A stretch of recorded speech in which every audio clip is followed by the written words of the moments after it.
Hi, I'm Chelsea Hewsome, your host of the Lip Service and Lashes podcast. I'm an entrepreneur, author, speaker, and mom of two. And I'm so tired of women not feeling like they can show up as fully expressed versions of themselves. So here, we're all about that unapologetically, because honestly, we don't have time not to. Literally, because we're busy as F moms and entrepreneurs, but also figuratively, because we don't know how much time we have on this planet, and we want to make an impact now. But if we're doing this, we're making it real vibes only. So let's get inspired, laugh our asses off, quite possibly cry, and feel like you're sitting on the couch with your bestie and a glass of wine. I'm so happy you're here. Let's dive in. Hello, and welcome to another Lip Service and Lashes podcast. I'm your host, Chelsea Hewsome. You guys, today I'm here with my friend, Rachel Dunham. Rachel is a construction manager, storyteller, and founder in the middle of a bold reinvention, which we'll jump right into. After years in corporate construction and development, she recently made the decision to leave the safe path and pursue a mission inspired by her great-great-grandmother, a survivor who rebuilt her life through restoring homes. Rachel is now building Roots to Rafters, a platform focused on restoration, resilience, women in construction, and creating spaces where people can reconnect to purpose, creativity, and the belief it's never too late to begin again. Rachel, I'm so glad you're here. Hello. Yes, very excited. Well, we are going to dive all into that because you have so much to share that is just so good. But I feel like we have to kind of start in right when this was simmering in this bold reinvention, because we've Yes, of known each course. other a while. We both are in Colorado, part of a women in construction group. So I had the pleasure of meeting you a while back, but you were one of the women at my recent retreat up in Winter Park. So that was, as we know, is like mind blowing. Like I kept Oh, getting yeah. messages like, my God, now somebody else quit their job. Now this happened. Now this happened. Like, what? This is freaking awesome. I feel So like retreat is not quite the right term. There's something else that yes, yes. And so let's just start there, because that's where you really shared a lot of your story. And we were also freaking excited about what you're stepping into. So tell us, like, at this retreat, what was going through your head? And what was there, like a moment that you're like, I am jumping? Well, I think it's been probably a year since I knew I was jumping, Okay. but the timing and the fear of like the doing it, I think is what, I kept needing evidence, like I Yes. wanted to do a cash flow report about, our future endeavors and things like that. I'm a project manager. I like data. I I need the like data. schedule budgets and things like that. And so I think I kept waiting for the data. And for some reason, that ended up being very difficult to do. And I think looking back, it's probably intentional that like I needed to be in a position where I was doing it because I knew it was going to be okay, you know. Yes. Yeah. But yeah, going back to the retreat, I've been craving some time to just get away and clear my head because Mhm. just I always say like it's really hard to think about tomorrow when you're treading water today. Totally. Yes. And so it's just hard to just get your thoughts together and listen, to Mhm. what's speaking to you and things like that when you're just in the grind. And I just really wanted to get some time to be around others who are trying to do similar things on similar paths that I can get my thoughts together and kind of figure out the path and yeah, so that's what brought me to the retreat. Um and I think, honestly, when I was like, the time is now, I don't need the data, was after we did our visualization exercise. I think that was when I was like, no, now. you know Mm. I love I think that. I think the ability to see myself in a different light that's lighter. Um, you know, it was just all coming together. I was seeing myself in action, and in that space. And I think just how different that was for me and how different I saw myself. I think it was like, oh no, I want that me. Like Yeah, like, I'm done. "Let's go now. I'm Yeah, done, I'm done." Yeah. exactly. Oh, I love that, and you have such a clear vision. I just like, when you were just telling us all for the first time, we're all engrossed, like, "Oh my gosh, what? This is" you do have a very, very clear vision. So, okay, so tell us about your great-grandmother and how and about her and how this has now sparked this new passion and direction for you, because it's awesome.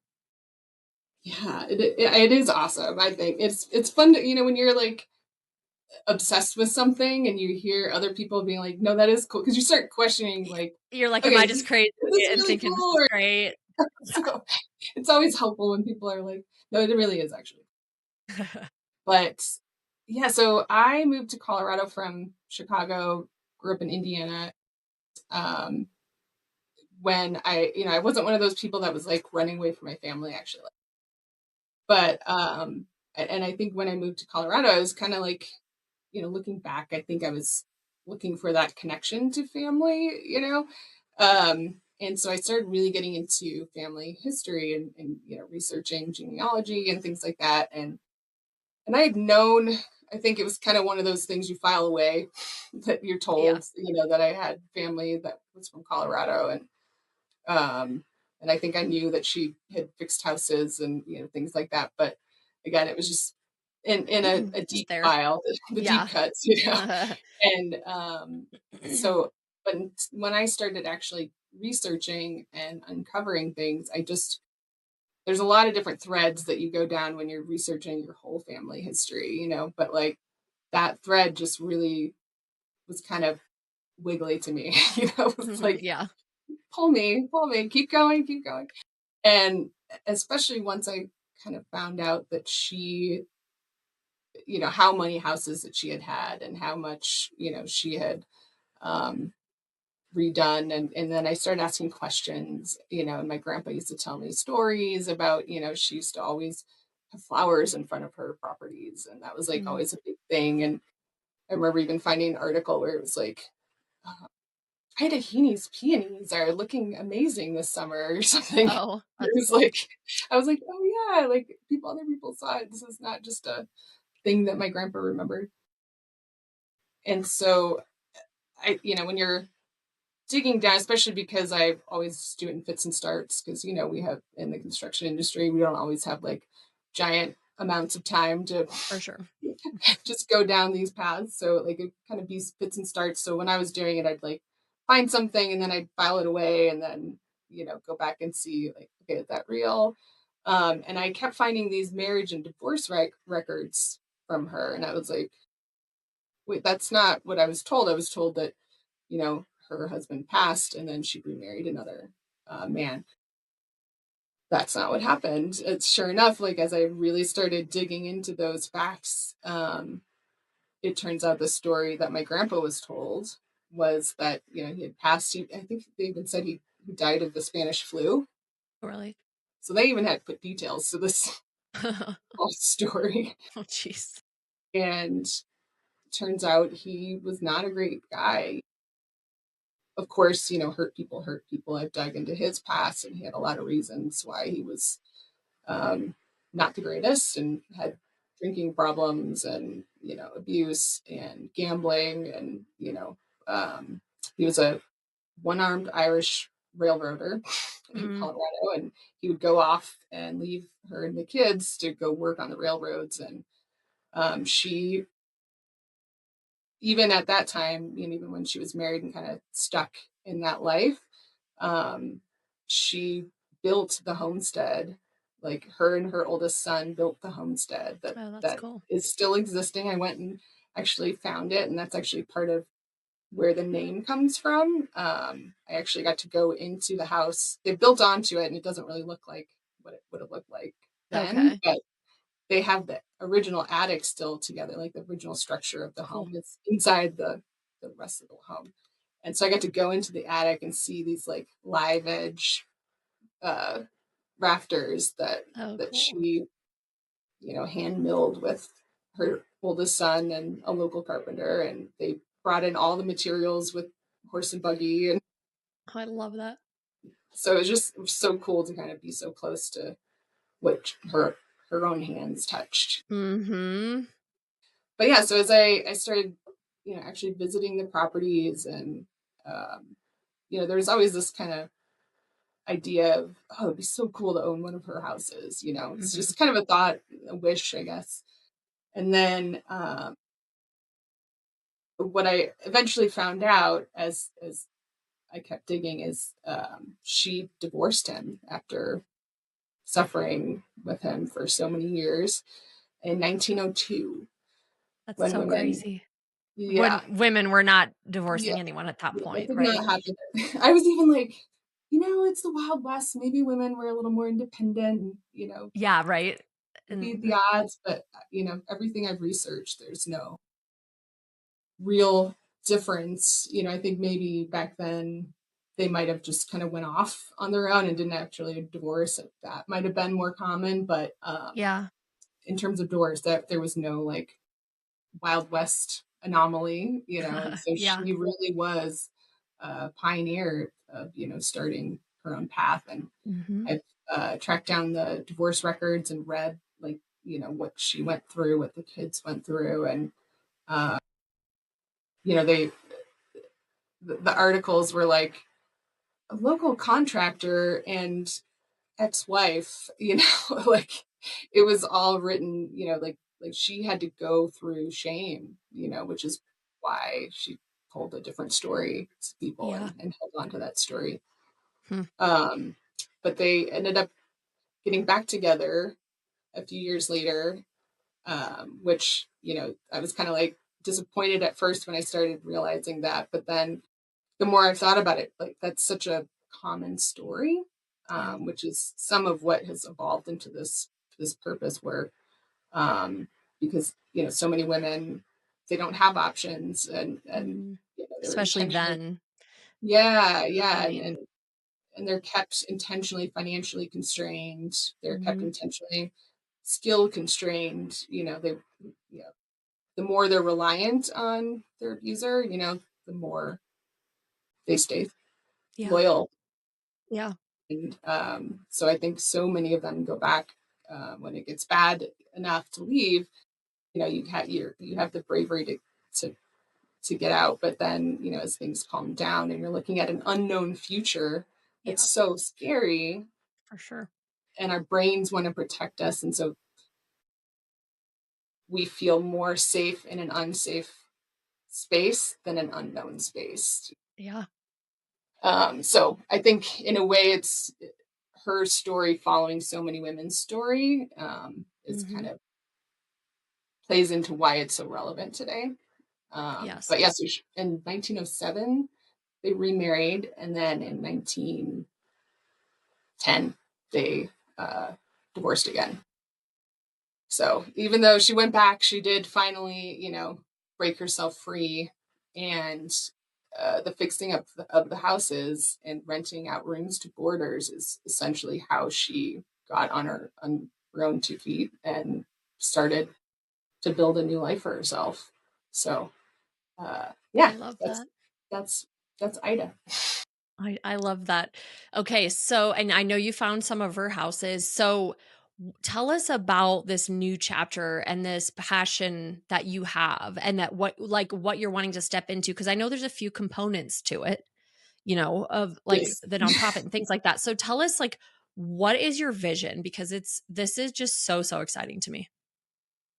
Yeah. Well, so I think threads of this have always been there, like when I Mhm. look back to when I was little, I think all my little friends were like dreaming of their mansions that they're going to build someday, and stuff like that. And I can still distinctly remember just dreaming about fixing up an old crusty house, Yeah. cobwebs and all, and just like making it shiny and new again. So I think there's just, as I've explored more and more, I used to think, oh, it's just because I was exposed to it because my dad was in construction and my parents were always fixing up whatever house they had, forcing Yeah. appreciation and things. And um, so it was just something that was always around. So I thought, oh, it's just because I was exposed to it, But Hmm. now the more I've researched and the more I've looked at the family, you know, Yeah. It's tree in and your things like blood, that. literally. Yeah. Yeah. Yeah.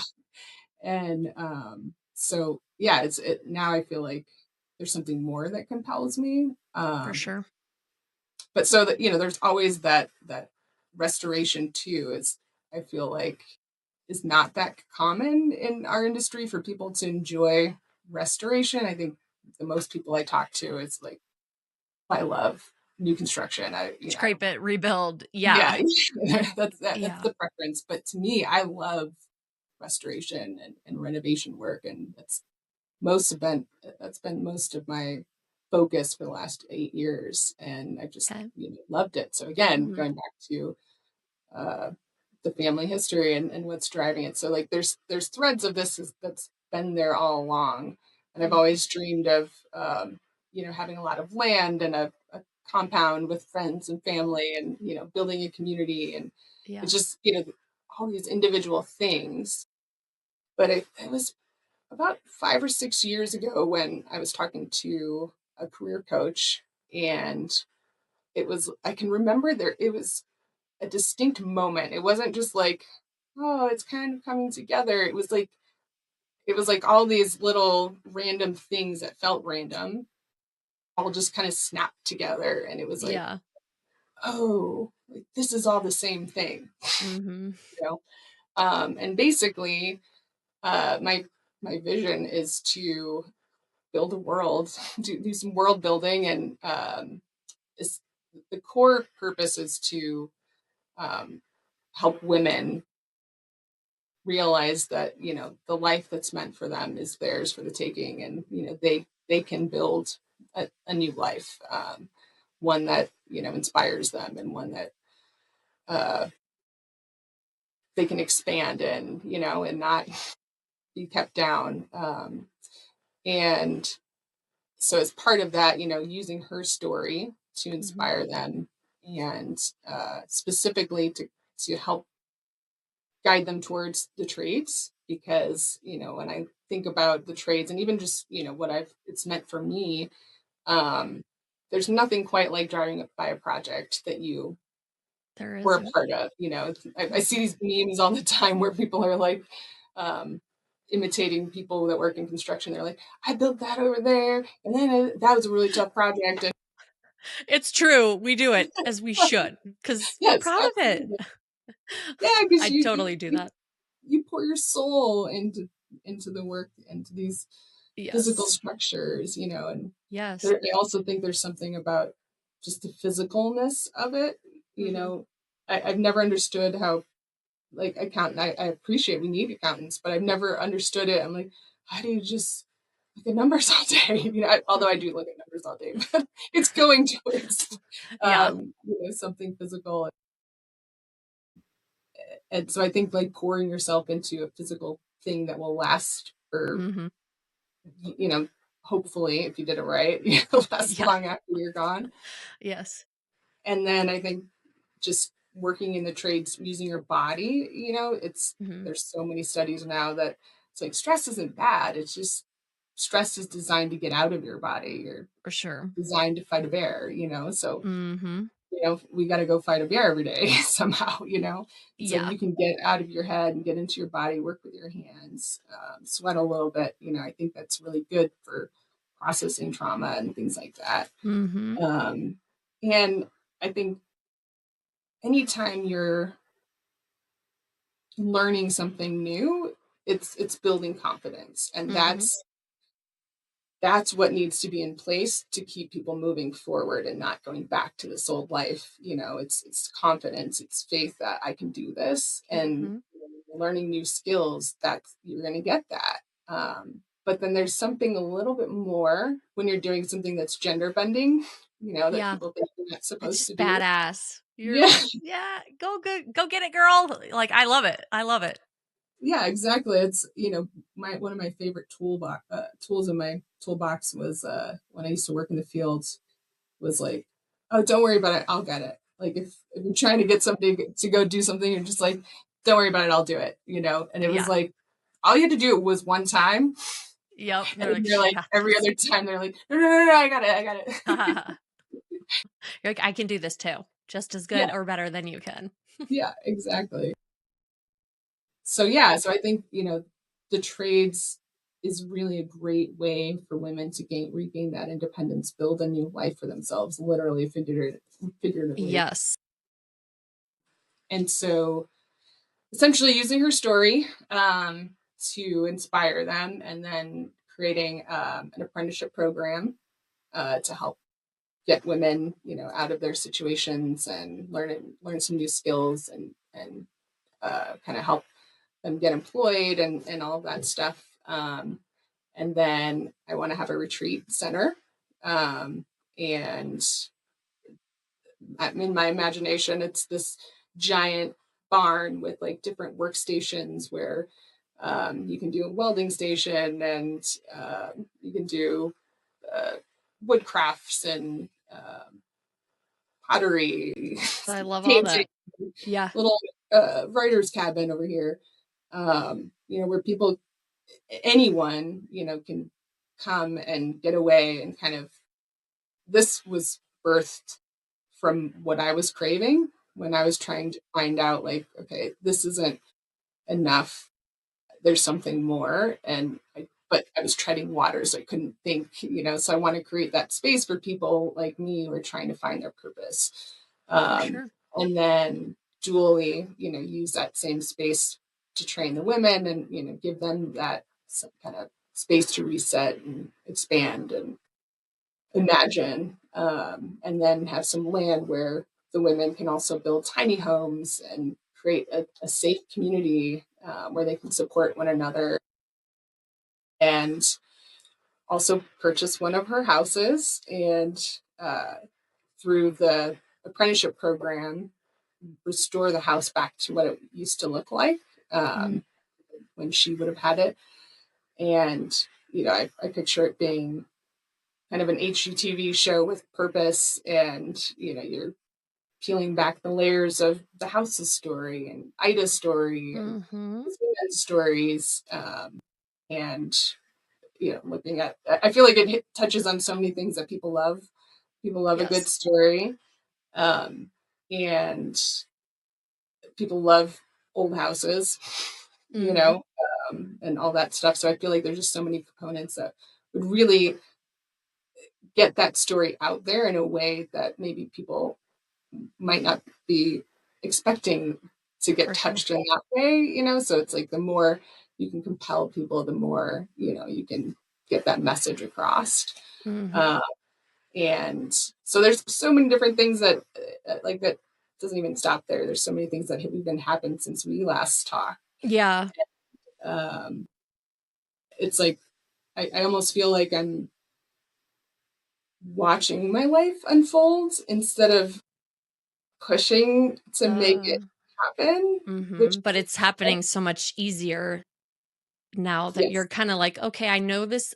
I know what it's, don't they say like, okay, I know I want this, right? But you take away when we remove the how and we stop like forcing it to try it, we step back and take a breath and say, this will happen. Don't know yeah, how, but it will, right? That's so right, cool. Things right. are coming to you. Yeah, Well, yeah. I I have no love, idea even what the extent of things, will happen, but I've been mm-hmm, starting with a podcast to tell the story, and love that. then we'll see where it goes from there. Well, and you like you really you have so many cool plans, but like this could end up being so much bigger than you ever even thought. And you know what I mean? In Yes. 10 years you might be like, "Wait, remember that cute baby plan I had? Look at it now." You know what I mean? There's so much momentum here, and so for the listeners too, like you are specifically trying to get women out of abusive traumatic situations, right? Give them the training, the tools, the safe space that they need.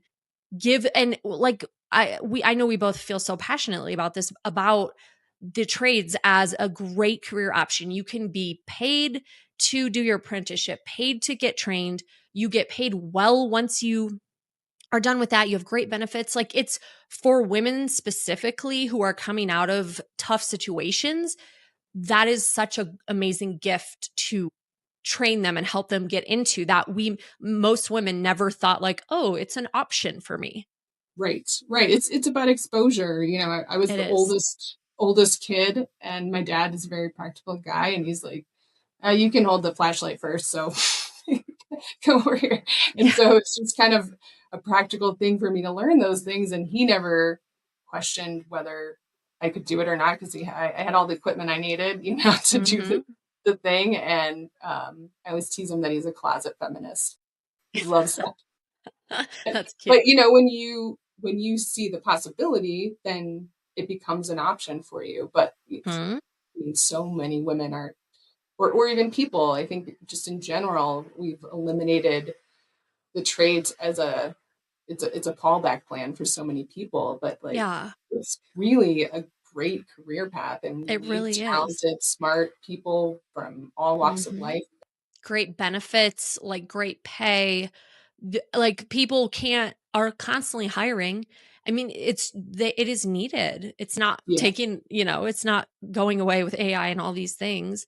So Right. yeah, and I love the part too. I really, in my brain, when you were talking about this being a TV show, like, yes, like you said, all these emotional pieces of your great grandmother, everything you've gone through in life, and how, your career in it, and women with coming from, bad situations. Like, hi, that's so many touch points of people's emotions, and then actually going into these homes and restoring them and finding out the story behind the home. And right. I mean, it Yeah. couldn't be a stronger pitch. Like, so if Yeah. you're listening and you have a connection, we want it, please. Yes, definitely. Oh, yeah. So, I mean, gosh, like I said, we will work on connecting you with that woman that she had a show, and like, she truly believes in women in the trades. We will get there. We're going to No, keep we've you. talked. We've talked. Yes. Okay, So good. we're just trying to figure out schedules, but yes, we have. Oh, yay. Oh my gosh. Okay, because she never responded to my message. And I was like, I will keep harassing this woman nicely until she responds to you, because I was like, I feel so passionately about what you're doing. And I know, just even from, like we said, her LinkedIn bio, you're like, yeah, I feel like she's going to be pretty Yeah. aligned with this Well, too. the wild thing too is we're like talking about locations, and she's like, "I'm in Lakewood. Where are you?" I'm like, "Lakewood." Like, where specifically? Do we live across the street from each other? Right, We just right. I'm didn't like, know. this That's is so straight, weird. and that's been, I think, the most wild thing for me in the last year, when I've really gone through this kind of trial by fire almost.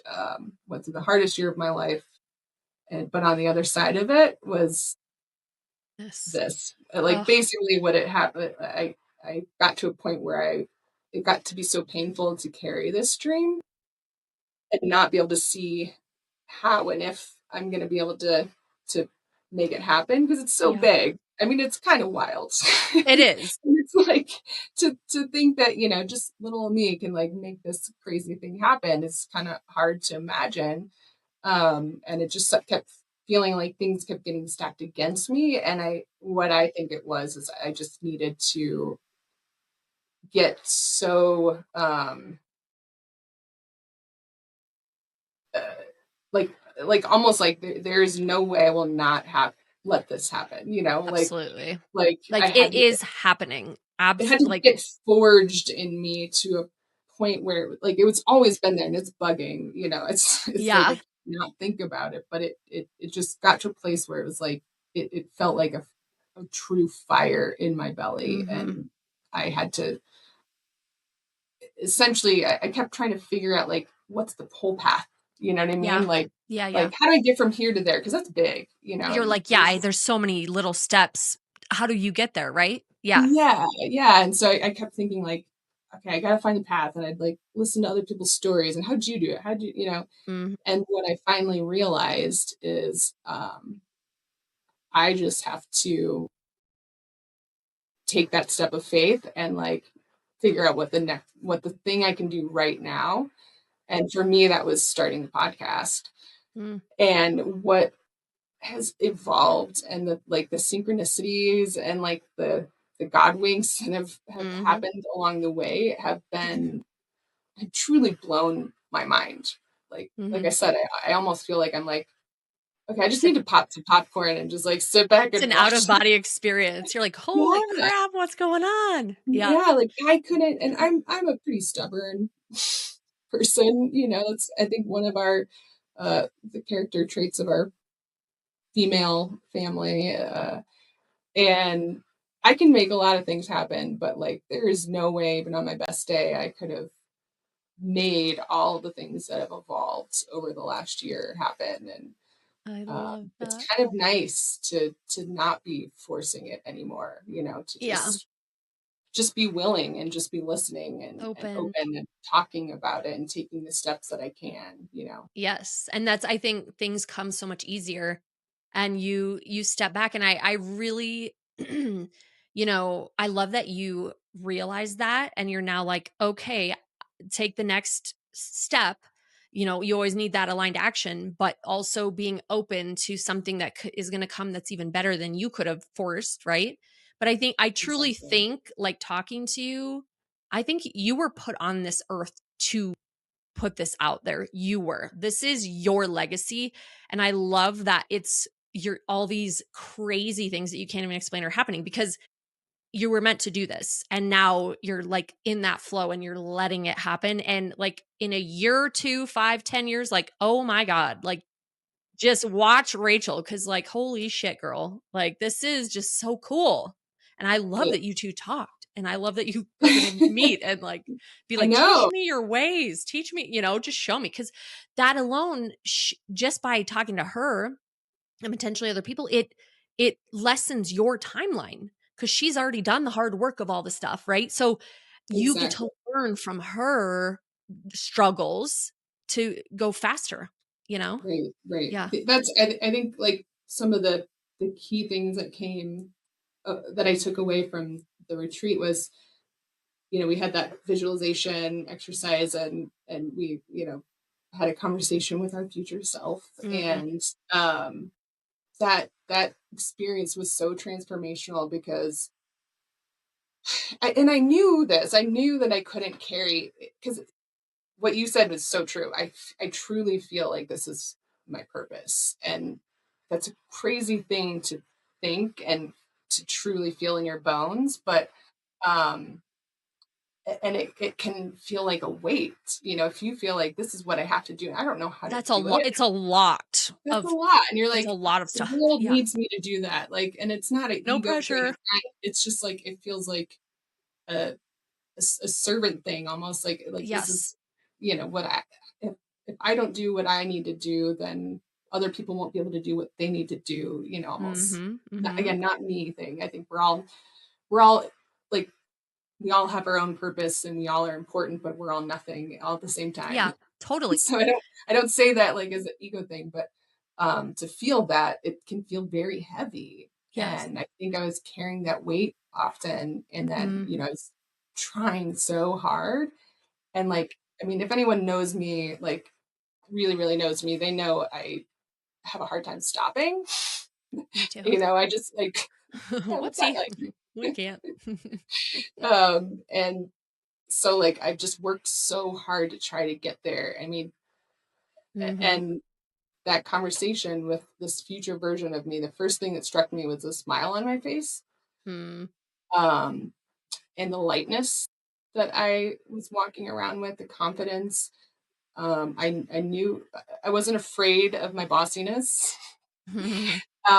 because sometimes I pull back a little bit because I want to make sure I'm making space for other people. But what I think I was missing out on is like people need direction if they're going to Mhm. help you. Yeah. Um, and you can still provide direction and create a safe space that people feel like they can speak up. Because there was a moment where someone had an idea, and I was like, oh yeah, let me hear more about that. So you could Mm. tell that like people really were, Yeah, still feeling like me stepping into that wasn't taking something away from anyone else. for sure. And then when we actually had the conversation, um,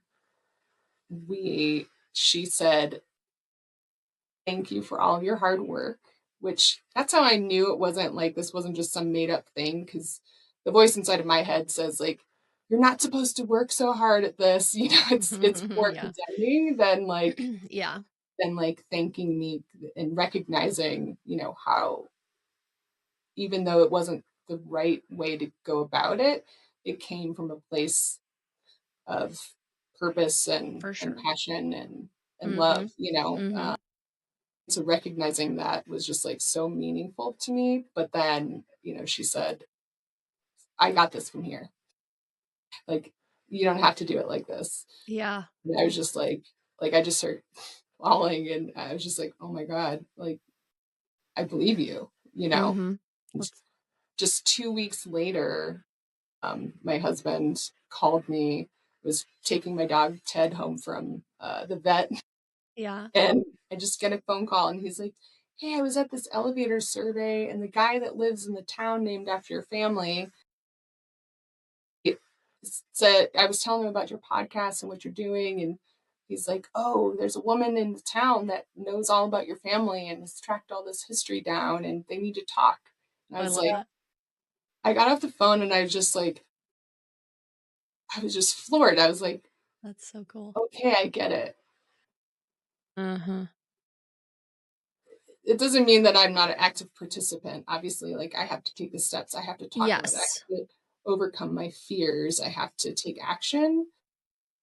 But once you do, it's not by force. It's not by sheer will.